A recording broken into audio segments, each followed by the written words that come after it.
I'm Ray and this is TinyTableGames. Thanks for clicking on the video. Appreciate it. Like and subscribe if you like the content and you haven't already. And today I'm talking about what to paint next.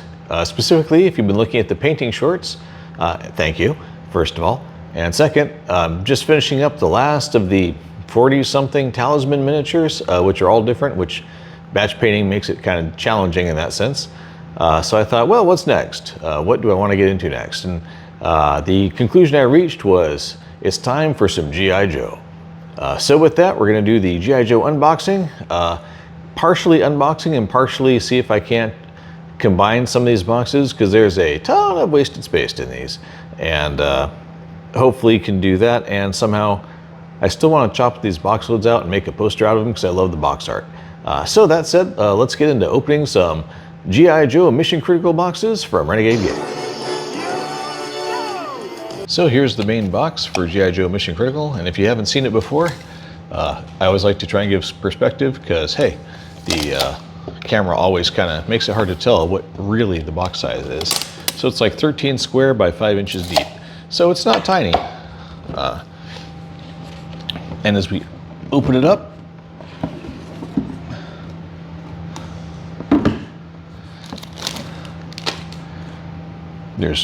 that's got to be the pit and various little packets of punched out stuff. The main game board, which is pretty cool. Space Station Delta.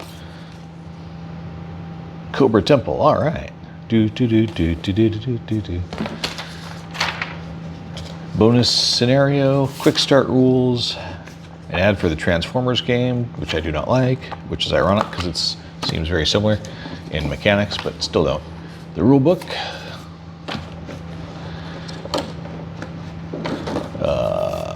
some sort of tracking board with even better art. Now here we're down to business. Okay, so like literally 2/3 of this box, if not 3/4 of it, is all miniatures. Now on the one hand, cool, look how well protected all these things are. On the other hand, wow, that's a tremendous amount of space it's taking up.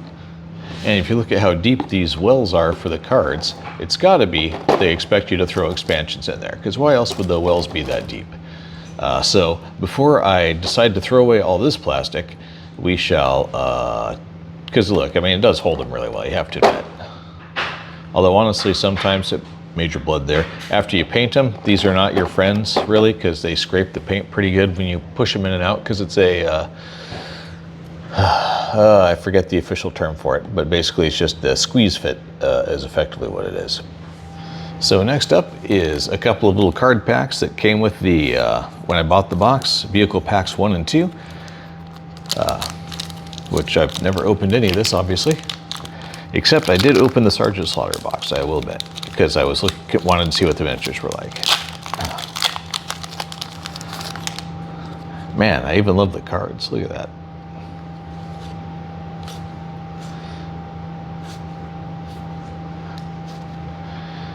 This is probably where Hasbro Pulse is getting their idea for what their next HasLab's going to be. Just randomly pluck a card and go with it. Just kidding. I love HasLab. I don't buy any of their stuff because it's too expensive, but I do enjoy it.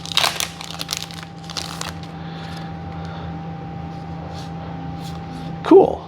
Sergeant Slaughter's box, which is just neat. Zooming in a bit there. Let's see. We got, looks like more ads. Yes, indeed, more ads. Take that out. Table of contents. New playable hero you can add to your game. Simply grab their character card, combat deck, and figure, and you're ready to play. Ah, cool. For more variety, shuffle the Triple T vehicle card into the core vehicle deck. Eddie's disease. 10 combat cards, 1 vehicle card, 1 character card. Spiffy. And look, that's pretty well packaged. I mean, it's way too much space and it's a huge waste, but it is cool. I think I'll leave those in their pack for now so I can keep straight which, well, I mean, it says Sergeant Slaughter, so that's handy. Cool, cool, cool, cool, cool.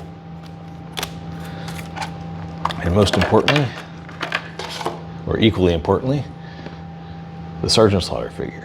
That's going to be fun to paint. The scale on these is quite large, which is really nice.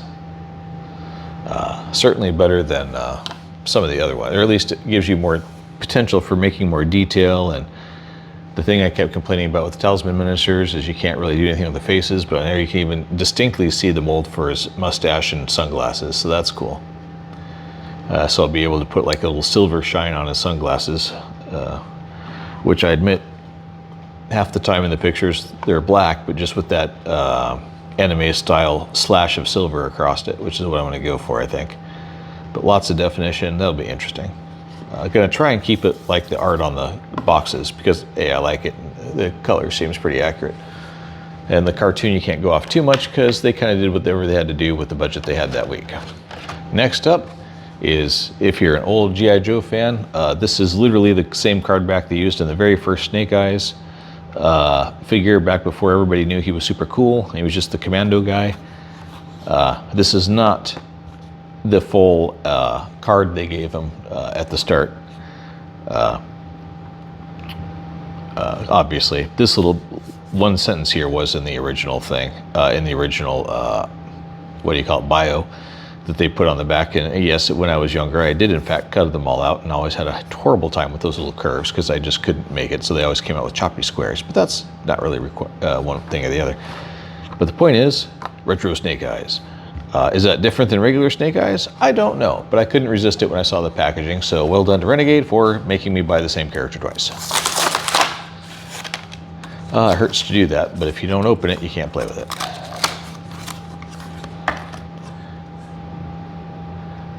Legendary Commando. And, you know, this is going to be a pretty easy paint job. You know, black. With a little bit of grayish highlights here and there, and maybe a little bit of a silver wash and a little bit of brown on the stock. So that would be pretty straightforward. But another just super good detail on the character. All right, next up is the Mission Critical Chaos Break expansion with the Dreadnoks in it. Pretty cool. Even the back of the boxes, I gotta say, man, they really knocked it out of the park with this set, in my personal opinion. Like I said, I gotta do something because I want to try and keep some of this artwork, but maybe I'll just have a weirdly large stack of boxes in the closet or something. I don't know. Or I can use them to store other miniatures. 2 heroes, 2 lieutenants, 1 boss. I like how it's keep Beachhead, Ripcord, yep. Zorana, Road Pig, and Zartan. You'd think they'd come with the other guys, but I can understand why they don't package it all like that. Oh, that's weird. Ugh. They tuck the cards down there. Oh, I see, they didn't have space with how they... Man, look how big these are. That is really nice. I mean, there's some old lines, but it's not bad at all.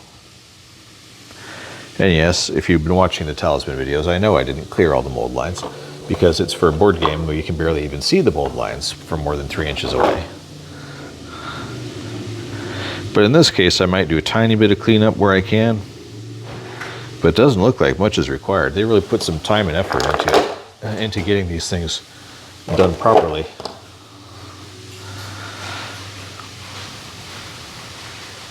We have to put some thought into how I'm going to do the basing too.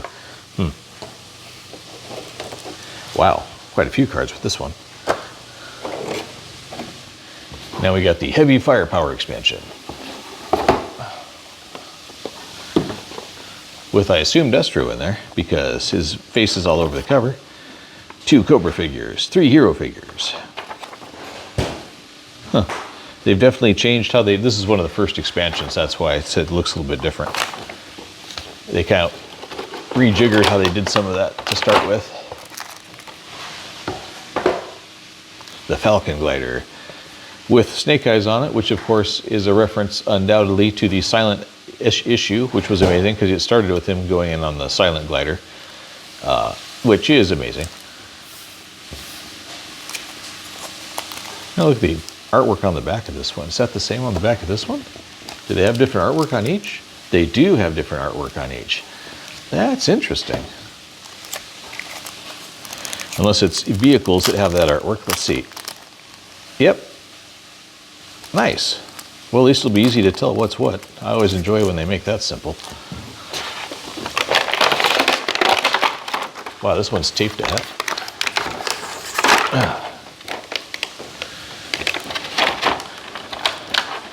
Another significant card pack for all the characters involved. So let's see. Looks like, what is that, Destro right there. It's kind of a weird expression on him, but that's okay. Once he's painted up, it'll be all right. And General Cobra Bazooka guy.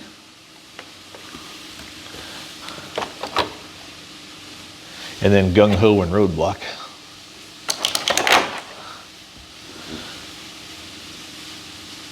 His gun's a little warped there, look at that. That's another good reason to take, whenever it's, even with mold, blow mold plastic molds like that, when it's a really long piece like that, it's hard for it to not get sunbent. But bends back pretty easy, Caply, because it's thick enough to do this. You try that with a 40K miniature and you're gonna snap the heck out of that thing almost immediately. Wow, she's holding that high, but that's okay. They had to do something to keep the gun in place. On the whole, I am not sad about that at all. Lots of detail once again, all the pouches and the backpacks and everything. These are going to be slow going to paint though, because of all that detail and because they're larger. Not because there's just more surface area that it makes it slower, but because all the extra detail, you want to do it justice. Plus, half these people have 1,500 different camo patterns, so that's going to take a little bit of time. Next up, Cobra Ascendant, one of the coolest expansions in my opinion, because Serpentor and Tomax and Zaymot, which is always a blast. Rock and Roll and Bazooka, take him or leave him. I mean, I like Rock and Roll. He was one of the original figures. Never understood why Bazooka was wearing a sporting shirt, but that's okay. I mean, it is G.I. Joe after all.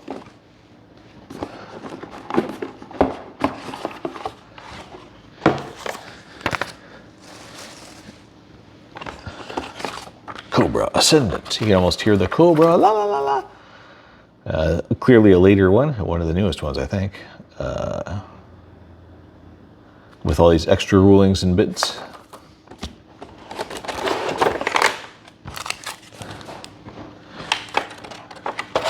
I like how they keep their name from the old profile cards that was on the back of the action figures. That's a nice touch. I'm glad they did that. Yeah, they definitely spent more on tape in the later sets. Wow, that is one beefy figure. Serpentor. Complete with this snake. You can even see some scale sculpting on there. That's going to be a fun one to paint too. Rock and Roll. His gun is slightly curved, but again, hard to get away from, but with plastic this thick, it's an easy fix. You can see his mold line's a little easier, but still not much. Make out all the bullets really nicely on his web belt there. Bazooka, that's a nice action pose, have to say. Good job on that one. And of course the twins. I'm glad they resisted the urge to put them in exactly the same pose, mirroring each other, because then that would be a challenge on the tabletop for figuring out who's doing what. But awesome. And possibly the best expansion for last, Midnight Storm, with the Ninja Corps basically, specifically Storm Shadow, Jinx, and a couple of the later Mutt, which Junkyard makes no sense why he's in there with that, but nonetheless, that is awesome. This is the biggest of the expansion boxes. I mean, like physically speaking. And you can see why. Look at all those ninjas. Woo-wee.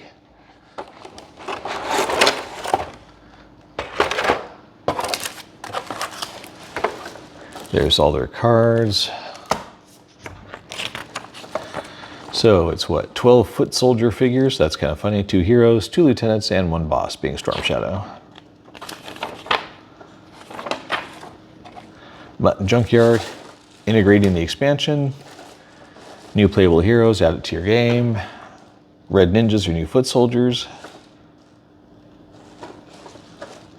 And Storm Shadow is a new boss. So you can integrate it in the main game or kind of make it the ninja theme, which is pretty cool.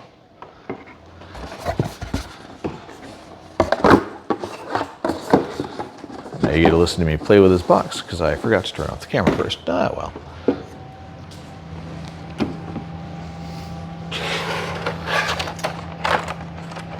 And once again, later expansion, tape the heck and back. There we go.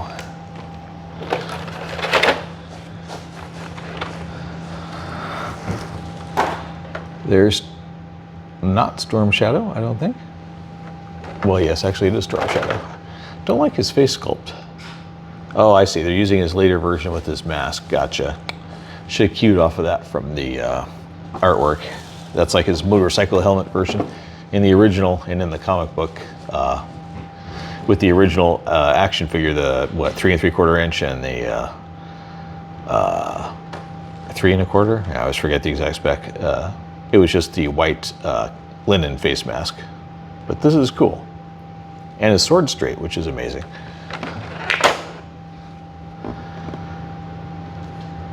Miscellaneous chopper guy from the ninja era, I should say. Oh, that one's badly bent, but whew, they were bold just to even try to put those weapons in there. And again, it's thick enough that that will not be hard to fix.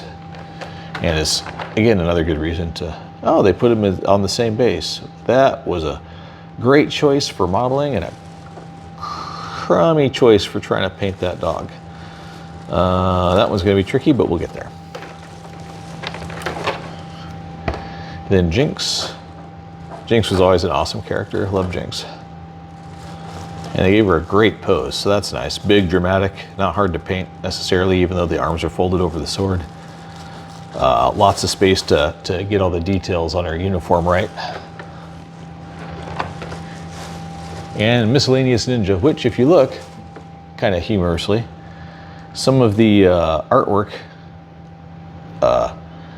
like I realized they makes them look like a Foot Clan out of Teenage Mutant Ninja Turtles. I always thought that was funny. But yep, big old beefy ninjas with miscellaneous stuff on their backs, because that's how ninjas roll. And it's the exact same sculpt on all these guys. So there will be some batch painting as far as that goes. But even then, you want to make sure you get these right. You don't want to give them as good a paint job as you give the heroes. Just like in the animation, don't waste your best artwork and camo. There's a reason nobody wears camo in the animated series, because it's a nightmare to keep painting that cell after cell after cell. And there we have it. There's all of the GI Joes I will be needing to paint versus all the Cobra lieutenants and bosses. Cobra! I'll be needing to paint. I'm looking forward to it. Should be pretty darn awesome. So there you have it.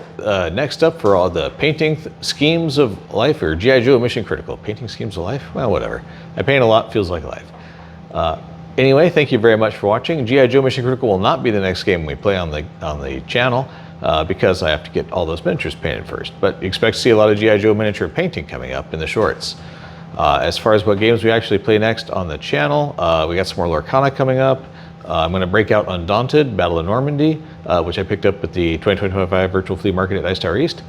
And maybe Tiny Epic Battles, whichever one, the Mech Warrior style one. And we got a bunch of other stuff to go. Also, I just finished up Talisman, so I'm going to end up doing a Talisman game or two. We'll see how that goes. I might try to make that stop motion if I can think of a neat way of making it animated and entertaining. Because let's face it, you can only watch somebody roll and move so long before you start to like, yikes.